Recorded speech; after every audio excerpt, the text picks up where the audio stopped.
Bonjour. L'histoire de mission du 11 janvier 2025 vient d'Oulan-Bator, en Mongolie. Le titre est « Une fille agaçante ». Elberel était agitée. Le confinement dû au Covid-19 l'avait confinée à de longues heures devant un écran d'ordinateur à l'école Tusgal, la seule école adventiste du 7e jour en Mongolie. Alors que d'autres enfants des écoles publiques jouaient et riaient dehors, Elberel était devenu envieux. Il ne voyait pas l'attrait de sa situation et suppliait sa mère de le laisser changer d'école. Sa mère était ouverte à l'idée, mais son père, un pasteur adventiste étudiant loin de chez lui à l'université Andrew aux États-Unis, était fermement opposé. « Nous ne pouvons pas risquer ton avenir », a dit papa à Elberel. Les écoles publiques pourraient t'exposer à de mauvaises habitudes. Bien que déçu, Elberel est resté à Contre-Séur à Tusgal. Au fil du temps, les écoles publiques sont également passées à l'apprentissage en ligne, et l'attrait du changement d'école s'est estompé. Mais lorsque les cours ont repris en présentiel, de nouvelles frustrations ont surgi. Un fille de classe qui se disputait et l'insultait constamment lui rendait ses journées insupportables.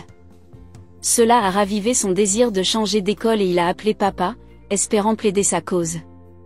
Les enfants de l'école publique pourraient insulter encore plus, a prévenu papa.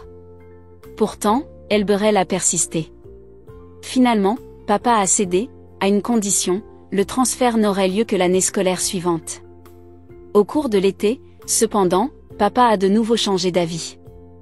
Mais à ce moment-là, Elberel était résolu.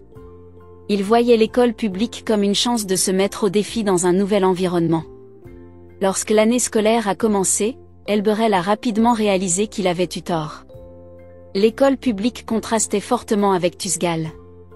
De nombreux garçons de sa classe passaient leur temps à vapoter, à boire et à lancer des insultes. Pire encore, l'école n'avait pas de cafétéria et ils devaient se débrouiller pour déjeuner dans la rue. Le travail scolaire était également décevant, il connaissait déjà la plupart des matières. Un mois plus tard, Elberel se sentait pris au piège. Gêné d'admettre son erreur, il se tourna vers la prière.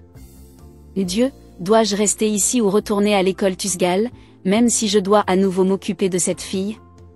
Le lendemain, sa mère lui demanda, « Est-ce que tu apprends quelque chose de nouveau à l'école ?» Lorsqu'il répondit non, elle lui demanda gentiment, « Veux-tu retourner à l'école adventiste ?» Le soulagement fut immédiat. Elberel sentit que Dieu avait répondu à sa prière.